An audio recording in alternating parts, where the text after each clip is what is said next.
Ivo, meu Deus, hein? E ainda não chegamos nas notas ainda. Ainda não chegamos na nota do Palmeiras da CBF ainda. É que essa parte me interessa um pouco mais. Vamos lá. Eu acho que é chover no molhado. A arbitragem no Brasil é ruim.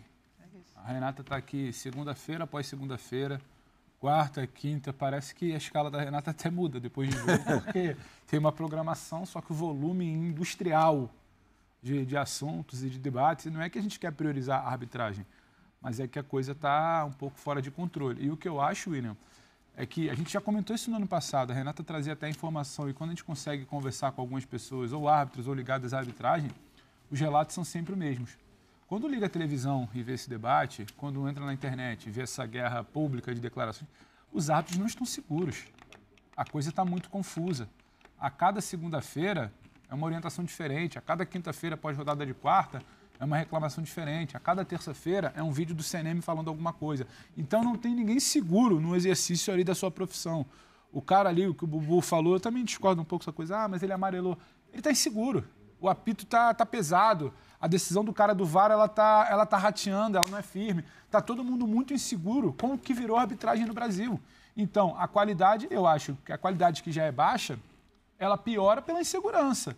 E aí, um lance que é muito claro, o Zé Rivaldo ele vai para agredir, ele vai para dar no Ender. Por isso, para mim, não tem insegurança que justifica o lance de ontem. O lance que é muito claro, o lance que ele é muito claro, que ele é gritante, que é 5 entre 5 aqui falariam pela expulsão, ele vira um... mas será que tem algum ângulo que a gente não viu? Será que... Aí o cara no campo já está inseguro. Como a Renata lembrou, inseguro e mal preparado. Tecnicamente ele está errado e mentalmente ele está inseguro. Ele está longe. Então, soma isso à qualidade. Aí vai para o VAR. O VAR já fica... Decisão do campo. Em tese, eu acho que ele está bem posicionado. Eu vou reformar isso? Será que eu tenho convicção? Há um ambiente, há uma nuvem de insegurança na arbitragem brasileira e há uma nuvem de baixa qualidade que está levando para esse caminho. Toda semana, rodada após rodada. Eu não quero acreditar que o árbitro Jean-Pierre vai pegar o vídeo hoje, vai virar e falar, não, eu não tenho convicção. Ele vai virar e falar, era para ter expulsado. Só que, assim, essa nuvem de segurança que ela é alimentada pelo debate público, e não estou falando por nós, não, estou falando pelo João, pelo Abel, pelo Filipão, por todo mundo, pelo Vanderlei, por todo mundo, pelo São Paulo, todo mundo que vai para lá e pauta principalmente a questão da arbitragem. Pela resposta da CBF, pela tréplica do Palmeiras, está todo mundo no meio de um tiroteio. Então, quando você está no meio de um fogo cruzado, quando o ambiente não é tranquilo para você trabalhar, é claro que vai, sabe, a insegurança vai te afetar. E o que eu acho que acontece na arbitragem brasileira é isso. E não vai mudar do dia para a noite, não vai mudar com palestra. Ah, vamos aproveitar a data FIFA para fazer um acampamento. Eu vi uma nota agora.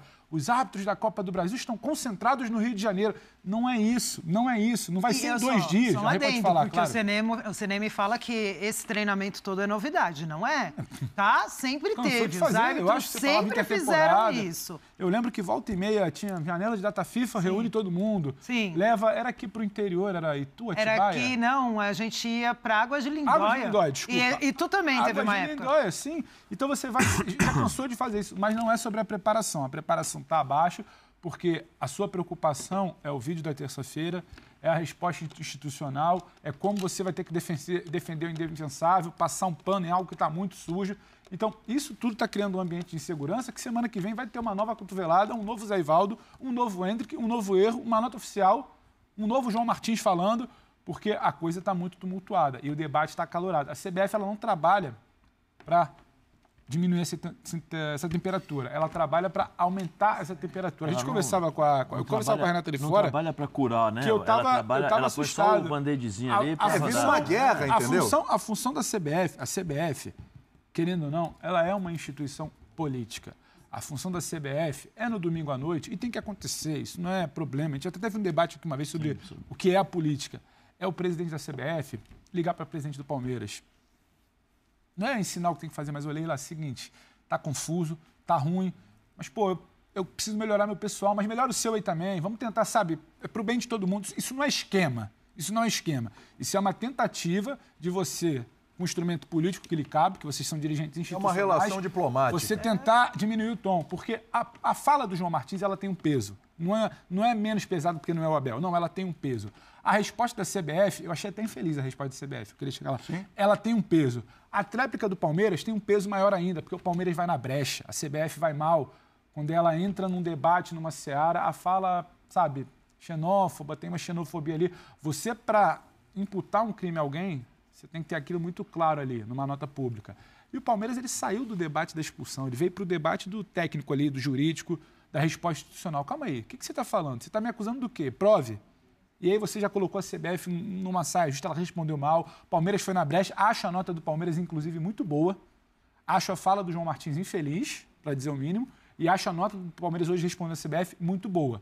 Ela vai onde ele cabe, que é questionar um crime que ele foi imputado de xenofobia ao auxiliar, uma defesa institucional, teve um erro aqui. Por que você não respondeu? Teve outro personagem aqui falando, por que você também não falou? Por que esse ataque é público? Não, a nota do Palmeiras lembra a Copa do Brasil com o São Paulo. Se defender institucionalmente e dialogar com o seu torcedor do tipo, estamos aqui nos posicionando, não somos omissos. Mas olha essa lavagem de roupa suja em público, ela está trazendo o que de bom para o debate? Ela está resolvendo o quê para uma semana de Copa do Brasil decisiva ao extremo? Você tem Clássico, você tem São Paulo e Palmeiras, você tem Flamengo e Atlético, só tem jogo pesado. O que você está ajudando para o debate? O que você está melhorando a arbitragem? Nada, a gente fica andando em círculos. A arbitragem não evolui, um juiz reclama, a CBF responde, o outro vai, o outro vai para o STJD, o outro vai para a Justiça Comum porque tem uma acusação, andando em círculo. E a arbitragem segue afundando.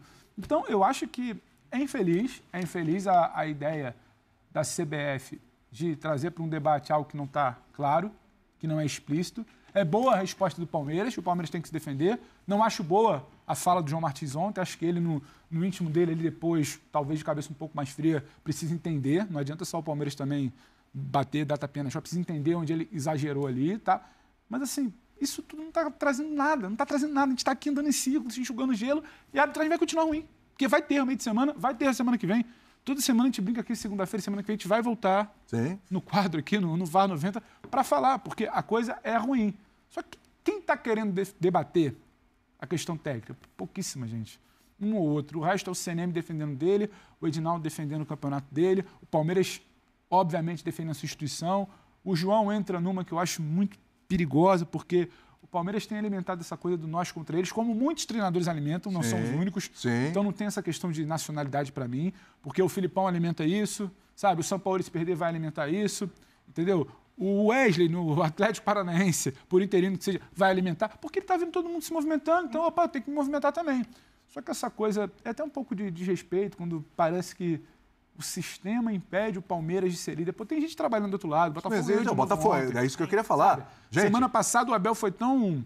A gente até brincava na redação que parece que quando o Palmeiras perde, as coletivas do Abel são melhores. O Abel foi tão respeitoso com o trabalho do Botafogo na semana passada, aí chega agora de respeito um clube que consegue abrir 10 pontos para o Palmeiras, 8 para o Flamengo, 7 para o Grêmio. Então, assim, a gente cai numa vala comum muito ruim, a gente vai sair daqui sem nenhuma definição do que fazer para melhorar a arbitragem. Eu acho que isso está complicando. Aí, quarta-feira, o cara que vai entrar em campo para apitar um baita clássico de Copa do Brasil, a mão vai estar tremendo, o apito vai estar pesado. A Renata já teve lá a bandeira... Você levanta só no que é muito claro. A pressão é gigantesca. E até dentro da nota da CBF, do adendo do Palmeiras, eu achei muito interessante, porque a CBF fala assim, que é aquilo que eu fiz o adendo na fala do Pedro. Nunca investimos tantos. Mentira, porque sempre foi investido. E aí o Palmeiras coloca, né, entre a nota, se a gestão da comissão de arbitragem investe tanto assim em tecnologia, porque o nosso VAR é incapaz de apontar objetivamente se uma bola ultrapassou ou não a linha do gol. Tá lembrando o jogo contra o Bahia. E não foi só o Palmeiras, aconteceu isso com o Vasco também contra o Internacional. Então você tem dois lances assim. O investimento, que para mim não mudou em nada, é igual ao que sempre teve, não é capaz ainda de decidir se a bola entrou ou não. E essa coisa da transparência nos vídeos de terça do CNM também até a página 2, né? Não tem transparência. Até a página 2 também. Na minha opinião em relação à questão do CNM, eu acho que o CNM deveria parar de fazer isso daí, porque assim, está se transformando numa coisa ridícula, está se transformando numa coisa feia, porque a impressão que dá é que ele quer se mostrar e não que ele quer corrigir. Porque se ele quisesse realmente corrigir, corrige lá dentro, na parte interna. Vai lá para defender o setor dele, né? Não, ele vai se autopromover. E não tem informação. Só que o que joga contra o próprio CNM é o seguinte, que eu vou lá, olha, isso. Na rodada seguinte acontece tudo aquilo que ele falou. Ou seja, ele não corrigiu nada.